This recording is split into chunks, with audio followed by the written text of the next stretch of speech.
বাংলাদেশের অন্তর্বর্তীকালীন সরকারকে যে কোনো উপায়ে সহযোগিতা করতে প্রস্তুত জাতিসংঘ। গতকাল বৃহস্পতিবার সংস্থাটির নিয়মিত ব্রিফিংয়ে এক প্রশ্নের জবাবে এই তথ্য জানান মহাসচিব অ্যান্থনিও গুতেরেসের উপমুখপাত্র ফারহান হক।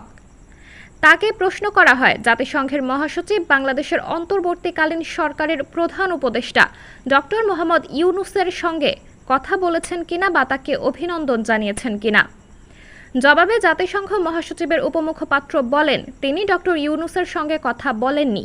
তবে বাংলাদেশে নিযুক্ত আবাসিক সমন্বয়ক আজকের শপথ অনুষ্ঠানে যোগ দিয়েছেন।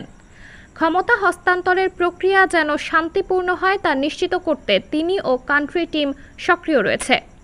আপনারা শুনেছেন যে অন্তর্ভুক্তিমূলক প্রক্রিয়ায় সরকার গঠনের প্রত্যাশার কথা আমরা বলে আসছি। আমরা নিশ্চিতভাবেই সেই প্রত্যাশা করে যাব। ফারহান হক আরও বলেন, বাংলাদেশের নতুন সরকারের কাছ থেকে আনুষ্ঠানিকভাবে জাতিসংঘকে কী ধরনের অনুরোধ জানানো হয় তা তারা দেখবেন।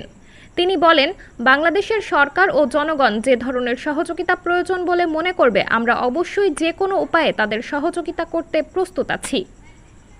সাবরিনা জলিল, সবার কথা।